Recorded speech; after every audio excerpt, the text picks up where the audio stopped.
god damn, Halls of Torment is a beauty. Not only looking at it, I mean, if you like this style of artwork and you find nostalgia in it, then you'll love it, but it's also a beauty in terms of overall game design and content. This thing is packed with smart choices and replayability, and it's only in early access, so let's dive in.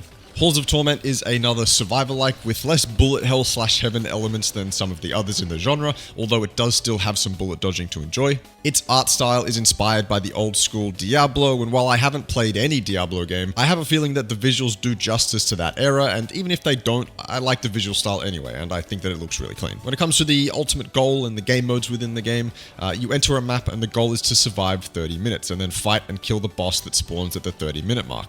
I'm still undecided as to whether this feels like a long time or not. The time isn't wasted, however, if you don't survive, as you'll be gaining gold and completing achievements, which is nice, but some people might find 30 minutes a little too long to commit to. While in the run, your goals are to complete achievements, retrieve items, and unlock more content by completing certain objectives on certain maps. As far as I'm aware, there aren't any other game modes to dive into, but each map unlocked is harder than the last, so there is an increase in difficulty.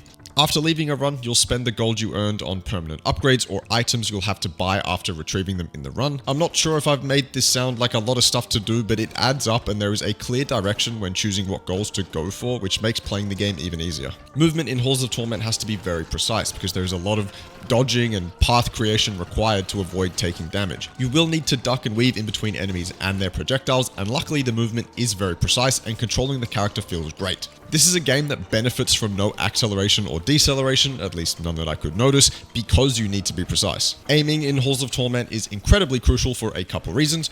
You have one primary weapon in Halls of Torment depending on the chosen class. This weapon is aimed and the game is better because of it.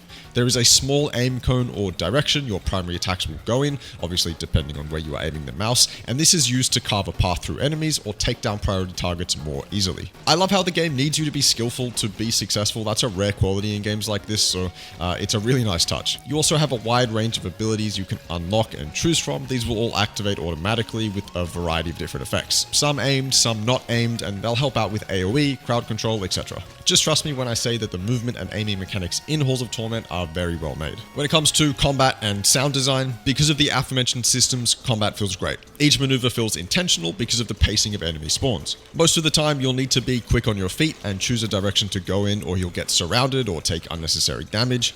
Enemies have different varieties that will change how you move around too, like slimes will break down into smaller slimes and some skeletons are shielded, which means you can't rely on one burst of attacks to create a path through them. You have to delay for a second to let the shield break and the smaller slimes die. Combat feels more like a skill-based affair due to the fact that this is unlike a lot of other survivor-likes where your character emits a ton of crazy effects around it in a wide AoE. Nah, for Halls of Torment, you need to rely on your ability to choose the correct targets and move around a lot more. The sound design is also incredibly on point. The sound of skeletons crumbling, projectiles hitting shields, even the visceral slice when you yourself get hit. I love not only the way this game looks, but also how it sounds. One of the reasons I'm enjoying my time in this game is because there's plenty of meta progression to get through.